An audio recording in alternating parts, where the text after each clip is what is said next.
യേശുവിൻ്റെ അതിപരിശുദ്ധമായ നാമം വാഴ്ത്തപ്പെടുമാറാകട്ടെ. പ്രിയപ്പെട്ടവരെ, ഇന്ന് നിങ്ങൾക്കായി സമർപ്പിക്കുന്നത് വിശുദ്ധ പൗലോസ് അപ്പോസ്തലൻ കൊരിന്ത്യക്കാർക്ക് എഴുതിയ 11-ാം അധ്യായം അതിൻ്റെ 27 മുതൽ 30 വരെയുള്ള വാക്യങ്ങളാണ്.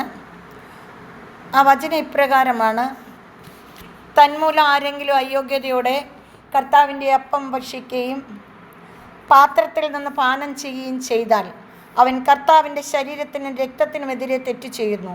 അതിനാൽ ഓരോരുത്തരും ആത്മശോധന ചെയ്തതിന് ശേഷം ഈ അപ്പം ഭക്ഷിക്കുകയും പാത്രത്തിൽ നിന്ന് പാനം ചെയ്യുകയും ചെയ്യട്ടെ.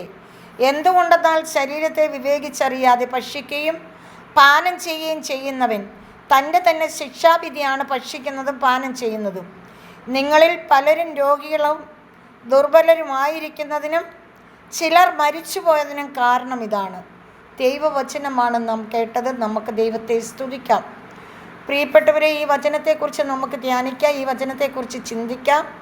ഈ വചനം നിങ്ങൾ വായിക്കുകയും ധ്യാനിക്കുകയും ഈ വചനത്തോടൊപ്പം ജീവിക്കുകയും ചെയ്യണമേ എന്ന് അപേക്ഷിക്കുന്നു. പ്രിയപ്പെട്ടവരെ, നമ്മൾ പുരോഹിതൻ ഈ അപ്പവും ഈ രക്തവും എടുത്ത് ഈ വാഴ്ത്തി ഉയർത്തി വിഭജിച്ച് തരുമ്പോൾ അത് പുരോഹിതനല്ല പ്രിയപ്പെട്ടവരെ, അത് യേശു തന്നെയാണ്. യേശുവാണ് നമുക്ക് ആ അപ്പം വിഭജിച്ച് തരുന്നത്. ആ അപ്പവും ആ രക്തവും നമ്മൾ ഭക്ഷിക്കുമ്പോൾ നമ്മൾ ദുർബലരാകാൻ കാരണമെങ്കിൽ നമ്മളിലുള്ള രോഗങ്ങളും നമ്മളിലുള്ള ബലഹീനതകളും നമ്മളിലുള്ള അയോഗ്യതയുമാണ്. അയോഗ്യത നമ്മളിലുണ്ടെങ്കിൽ നമ്മൾ യേശുവിൻ്റെ ശരീരം രക്തവും ഭക്ഷിക്കരുത്. പ്രിയപ്പെട്ടവരെ, നമ്മൾ യോഗ്യതരാണോ എന്ന് നോക്കണം. ദേവാലയത്തിൽ പോകുന്നതിന് മുമ്പ്, ബലിയർപ്പിക്കാൻ പോകുന്നതിന് മുൻപ് നമുക്ക് നമ്മളെ തന്നെ ശോധന ചെയ്യണം. നാളെ പോയി നമ്മൾ യേശുവിൻ്റെ ശരീരവും രക്തവും സ്വീകരിക്കുന്നെങ്കിൽ ഇന്ന് നമ്മളെ ശോധന ചെയ്ത് നമ്മളെ പരിശോധിച്ച് നമ്മളിലുള്ള എല്ലാ തിന്മയുടെ ശക്തിയും നമ്മൾ കൊമ്പസാരിച്ച് വിശുദ്ധിയിലേക്ക് വന്നിട്ട് വേണം യേശുവിനെ സ്വീകരിക്കാൻ. അങ്ങനെ നമ്മൾ യേശുവിൻ്റെ മക്കളും പ്രിയപ്പെട്ടവരുമായി മാറുന്ന നിമിഷങ്ങളാണ് നമ്മളെ തന്നെ ശോധന ചെയ്യുമ്പോൾ. അങ്ങനെ നമ്മൾ യേശുവിന് പ്രിയപ്പെട്ടവരായി മുന്നേറണം. ഹല്ലേലൂയ. ഈ വചനം നിങ്ങളെല്ലാവരും വായിക്കണം, എല്ലാവരും ഈ വചനത്തെക്കുറിച്ച് ധ്യാനിക്കണം.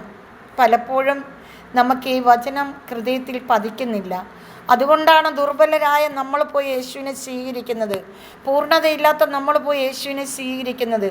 പ്രിയപ്പെട്ടവരെ, നമ്മളെ തന്നെ ശോധന ചെയ്ത് നമ്മൾ പരിപൂർണതയിലേക്ക് വന്നോ, നമുക്ക് യേശുവിനെ സ്വീകരിക്കാനുള്ള യോഗ്യതയുണ്ടോ എന്ന് നമ്മളെ തന്നെ വിവേകിച്ചറിഞ്ഞിട്ട് വേണം നമ്മളിത് ഭക്ഷിക്കുവാൻ. Hallelujah, hallelujah. സർവശക്തനും നീതിമാനുമായ സ്വർഗീയ പിതാവ് നിങ്ങളെല്ലാം സമർത്ഥമായി അനുഗ്രഹിക്കട്ടെ. ആകാശഭൂമി സൃഷ്ടിച്ച കർത്താവ് നിങ്ങൾക്ക് ആവശ്യമുള്ള എല്ലാ നന്മകളും കൊണ്ട് നിറയ്ക്കട്ടെ എന്ന് പ്രാർത്ഥിക്കുന്നു.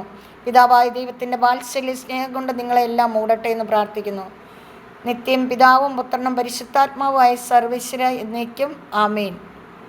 ദൈവം നിങ്ങളെല്ലാം സമർത്ഥമായി അനുഗ്രഹിക്കട്ടെ. Praise the Lord.